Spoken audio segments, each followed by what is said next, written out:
Oi, pessoal, tudo bem? Meu nome é Natália e eu vou conversar um pouco hoje com vocês brevemente sobre a arquitetura da vida na Terra.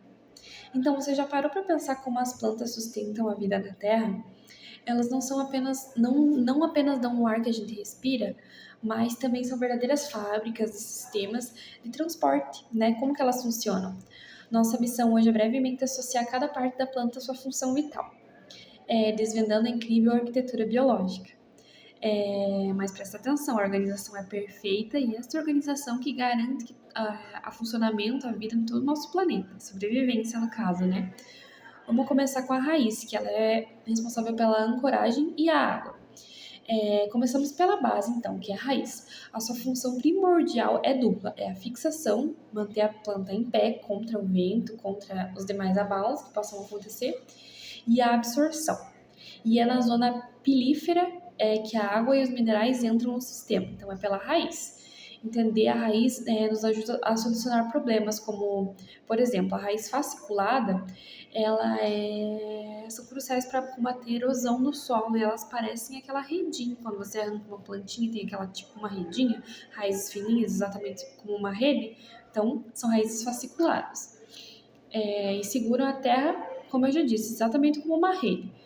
Em seguida, a gente vai subindo um pouco mais da planta. Em cima da raiz temos o caule, né?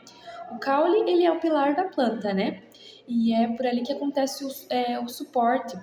Ele é uma rodovia de transporte mesmo. Ali estão os dois tecidos que precisamos diferenciar, né? É o xilema e o floema. O xilema, ele é a pista de subida. Ele leva a seiva bruta, contendo águas e minerais, né? Da raiz para a folha.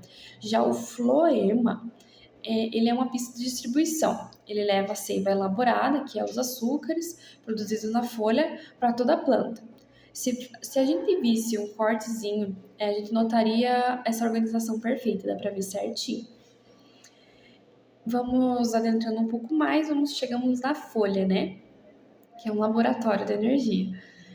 A função mais importante é a fotossíntese na folha, né?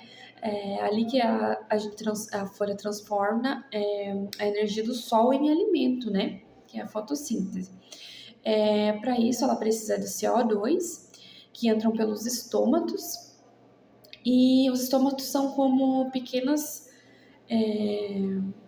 portinhas, né? Pequenas portas controladoras da célula, né? Da célula guarda. E elas abrem para pegar o CO2 e fecham nos dias secos para evitar que a planta seque, né? Para evitar a perca excessiva de água por transpiração. E, concluindo rapidamente a nossa conversa, a gente pode concluir que a raiz absorve, o caule transporta e a folha produz, né? Essa relação é perfeita entre as estruturas e essa função garante a vida vegetal, né? E agora a gente consegue identificar e diferenciar os seus papéis. Olhe para uma árvore, para uma planta próxima, tente entender, tente observar. É claro que a gente possui diversos tipos de plantas diferentes, mas a estrutura básica é essa. E as plantas não são uma obra-prima, né? O mundo vegetal em si não é uma obra-prima. Então, é isso.